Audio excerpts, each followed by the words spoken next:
თბილისის ისტორიულ ცენტრში ხუთვარსკვლავიანი სასტუმრო ტელეგრაფი 20 ივნისიდან მიიღებს პირველ სტუმრებს და მათ უმაღლესი ხარისხის ინოვაციურ მომსახურებასთან ერთად დახვეწილი დიზაინის სივრცეებსა და განსაკუთრებულ ატმოსფეროს შესთავაზებს. სასტუმროს განახლებულ დიზაინზე მსოფლიოში ერთ-ერთმა გამორჩეულმა არქიტექტურულმა სტუდიამ Neri and HU იმუშავა, რომელსაც მსოფლიოს მრავალ ქვეყანაში სხვადასხვა მასშტაბის არქიტექტურულ და დიზაინ პროექტებზე მუშაობის გამოცდილება აქვს, მათ შორის ისტორიული შენობების რეკონსტრუქციაზე და არის მრავალი პრესტიჟული საერთაშორისო ჯილდოს მფლობელი. ყოფილი ცენტრალური ტელეგრაფის შენობის არქიტექტორები არიან ლადო ალექსი-მესხიშვილი და თეიმურაზ მიქაშავიძე. შენობის რეკონსტრუქცია ისტორიული იერსახის შენარჩუნებით განხორციელდა და გარდა შესანიშნავი დიზაინისა ითვალისწინებს მწვანე ენერგოეფექტური სასტუმრო შექმნას, რაც განახლებული შენობის მნიშვნელოვანი მახასიათებელია და თანამედროვე შენობის ხარისხის განსაზღვრისას ერთ-ერთ მთავარ პარამეტრად მიიჩნევა. ტელეგრაფის Silk Road ჯგუფის კიდევ ერთი მასშტაბური პროექტია. ახალი სასტუმრო 9 სხვადასხვა კატეგორიის 239 ნომერს, განსხვავებული კონცეფციის 7 რესტორანს, ჯაზ კლუბს, ბარს და საბანკეტო საკონფერენციო დარბაზს აერთიანებს. ტელეგრაფის რეკონსტრუქციისთვის გაწეული ინვესტიცია 65 მილიონ ევროს შეადგენს, რაც ქვეყნის ორი უმსხვილესი ბანკის TBC-ის და საქართველოს ბანკის მხარდაჭერით განხორციელდა. ტელეგრაფი პირველი სასტუმროა რეგიონში, რომელიც შეუერთდა მსოფლიოს წამყვანი სასტუმროების ორგანიზაციას The Leading Hotels of the World, რაც ნიშნავს ჩვენი ქვეყნის სტუმარ მასპინძლობის ინდუსტრიაში უმაღლესი საერთაშორისო სტანდარტის დანერგვას. ტელეგრაფის რეკონსტრუქცია რესპუბლიკის მოედნის განვითარების კონცეფციის ერთ-ერთი მნიშვნელოვანი ნაწილი.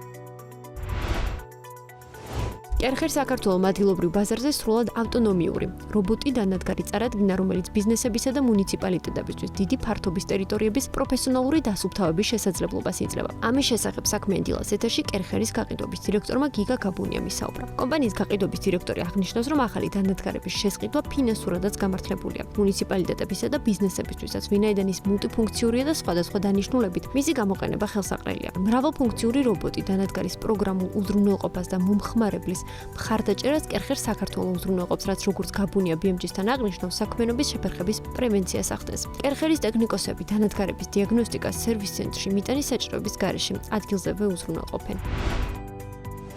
საქართველოს ბანკის მხარდაჭერით მისმა მრავალწლიანმა პარტნიორმა კომპანია Grada Development-მა მულტიფუნქციური კომპლექსის პირველი ბლოკის მშენებლობა დაასრულა. კომპანია დიდი დიღმის ცენტრალური პარკის მიმდებარედ Grada პარკის სამშენებლო პროექტს ახორციელებს. პროექტის ჯამური ღირებულება 25 მილიონი დოლარია. ბანკის მიერ განხორციელებული ინვესტიცია კი 20 მილიონ 100.000 დოლარს შეადგენს. Grada პარკის ახალი პროექტი 13,000 კვადრატულ მეტრ ფართობზე შენდება. ის 4 13 სართულიანი საცხოვრებელი კორპუსის მშენებლობას გულისხმობს და ჯამში 582 ბინას აერთიანებს. აღნიშნული პროექტი კომერციული ფართების, რეკრეაციული ზონის, კალათბურთის და ფეხბურთის მოედნების, ველობილიკების, სასეირნო და სარფენის სივრცეების, ელექტრომანქანების დამტენის ზონის, მიწისქვეშა ავტოსადგომისა და სხვა სივრცეების მოწყობას ითვალისწინებს.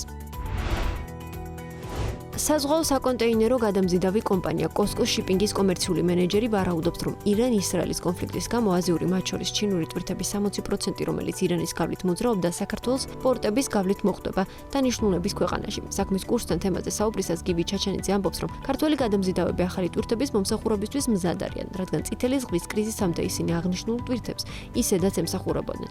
რამე თუ სტანდარტულ ვითარებაში ირანი გადამზიდავებისთვის საინტერესო სატრანზიტო ქვეყანა არ არის. ჩაჩენიძე აღნიშნავს, რომ კონფლიქტის კიდევ უფრო მეტად ესკალაციის შემთხვევაში ტვირთების საქართველოზე გადმომისამართება მომდევნო კვირიდან იქნება შესამჩნევი. Cosco Shipping-ის კომერციული მენეჯერი იმასაც განმარტავს, რომ ირანის გავლით გასატარებელი ტვირთების საქართველოზე გადამისამართებას როგორც დადებითი, ასევე უარყოფითი მხარეები აქვს, თუმცა აღნიშნავს, რომ ქვეყანას ინფრასტრუქტურულად ამ ტვირთების გატარების რესურსი აქვს. ჯანსაღი კვების რაციონის სერვისი ბალანსი სექტემბრიდან ახალ 800 კვადრატულ მეტრ ფართობის საწარმოში გადადის. ამის შესახებ კომპანიის თანადამფუძნებელმა ნუცა სურგულაძემ BMG TV-ს გადაცემაში ქალების ნარატივში ისაუბრა. აღსანიშნავია, რომ ბალანსი უკვე 2.5 წელია ბაზარზე ოპერირებს და მომხმარებელს მიტანის სერვისით ჯანსაღ და ბალანსირებულ საკვებს თავაზობს.